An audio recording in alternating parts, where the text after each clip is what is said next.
Motivation isn't real. Everyone says this. Motivation is not real. Discipline is real. I do not feel like training, but I still train because I'm a disciplined individual. You don't get to go through life only doing the things you feel like doing. So this is down to you, my friend. And listen, you may feel fired up for 10 minutes after this little talk. You're not going to feel fired up forever. You need to put systems in place. You need to get discipline.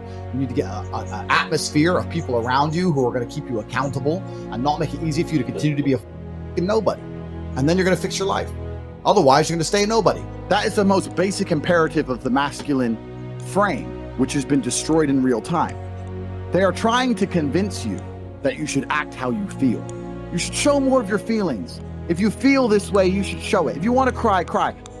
What I'm saying is the reason they're trying to bring out emotionality in you is because of exactly what Myron said. Most of the time, you don't feel like doing the things you're supposed to do. But the true masculine frame throughout history was doing the things they didn't want to do, but they knew they had to do because they had honor and duty. That's what honor and duty means. Do you think the men on the Titanic wanted to stay on the fucking Titanic? No, we're men. We have to stay. We're scared, but we must. It's our duty to let the women and children on the lifeboats. This is masculine duty.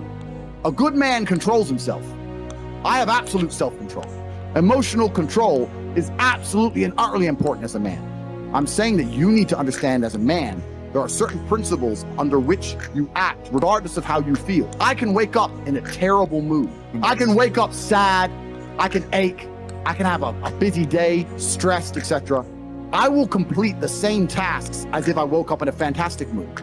I'll do the same things because how I feel has no bearing on the things I'm going to do with my day because I have duty to myself and to my bloodline. Because you think there's something wrong with you. You go, well, I lack motivation. I don't have the motivation to go to the gym. Well, here's the news flash. Neither did I. And I still did it. So now what are you going to say?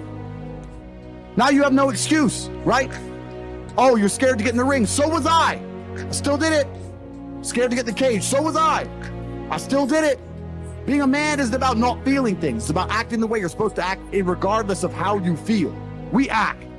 We're men of action. We get things done. So the world got built. All of it. All the men who built the skyscrapers felt scared. They did it anyway. You need to become a man of action. Stop worrying about how you feel and start worrying about what you're supposed to be doing. How about that?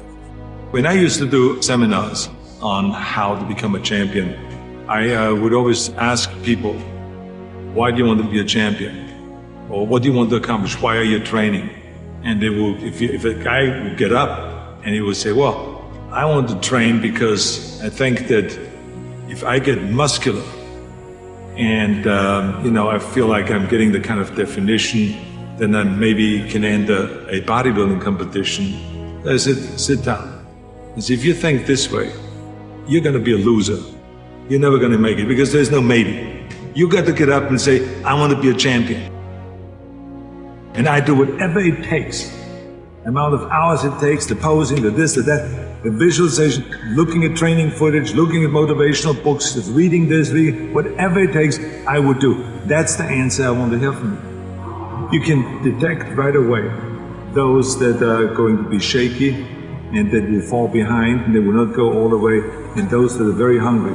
And that hunger you have to develop because you have to create a goal for yourself, whatever that may be, a short-term goal and a long-term goal. And you got to go after that. And if you do not see it, and if you do not believe it, who else will? Experiencing pain in your muscles and aching and just then go on and go on and then go on. And this last 2 or 3 or 4 repetitions, that's what makes actually the muscle then grow. And that divides then one from a champion and one from not being a champion. If you can go through this pain barrier, you make it to be a champion. If you can't go through, forget it. And that's what most people lack, is on this having the guts to go in and just say, I go through and I don't care what happens. You know, it aches, and if I fall down, I have no fear of fainting in a gym because I know it could happen. I threw up many times while I was working out, but it doesn't matter because it's all worth it. If you are not experiencing anxiety, If your problems are not replaced as soon as you solve one with a bigger one that's geometrically bigger, then you're not growing. I hate to hear people tell me my business is running smoothly, everything's great. Well, then he might as well, or she might as well blow their brains out, because they sure as hell aren't growing. What my deal is all about is growing geometrically, quantumly. And just remember that, and keep an open mind, because I have been there and done that. There's no question about that. Another thing, and I said this yesterday, just because you haven't done it, just because you've never been around somebody that hasn't done it, and just because you've never heard of it, doesn't mean it doesn't exist. Because absence of evidence is not evidence of their absence. I'm going to say some things that are real foreign to you. Some things that you've been taught by your parents, your grandparents in school, and basically all that is crap. Now, I'm not talking about moral issues and things like that, or religion. I don't get into that. So just keep an open mind. The high performance people that I will continue to allude to all day long live in a different world than you. They came from the same world as you did, but they live in a different world. They think differently. Life is hard. See, it's hard when you're 49 years old, been working on a job for 17 years, and they come in and tell you you're finished and give you 1 week severance pay. And you got to start all over again.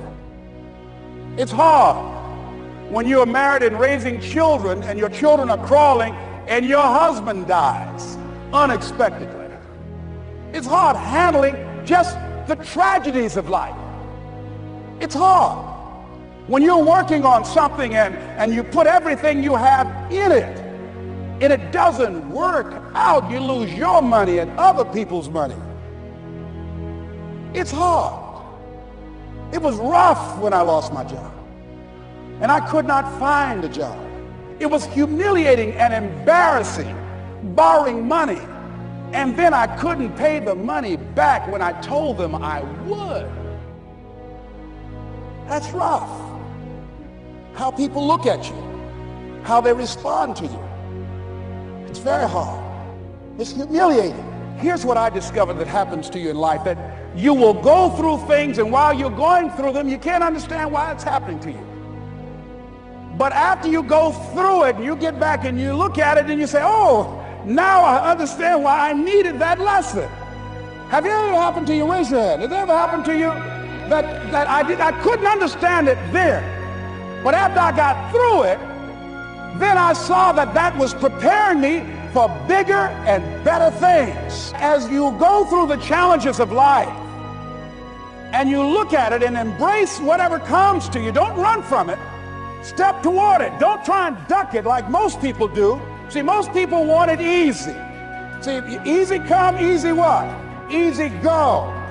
See, but when you go at what you're going to deal with and you deal with the difficulties of it, when you handle those hard things close at hand, making those hard decisions right now that you don't want to make, learning those things that you don't like to do, but you know that in order for you to get where you want to go, this is one of the hoops that you have to flip through. And I'm saying to you, whatever you got to do it, because if you don't, life is going to whoop you until you surrender and say, okay, all right, I cooperate, okay, I learned, okay. They had to wear me out a long time. So if it's hard, then do it hard. Now, how do you hang in there during the hard, difficult times? Les, you must have faith. You've got to believe in yourself. You've got to believe in your abilities. You've got to believe in your service, your company, your ideas. Unquestionably, you got to have faith, and that faith gives you patience. That it's not going to happen as quickly as you want it to happen.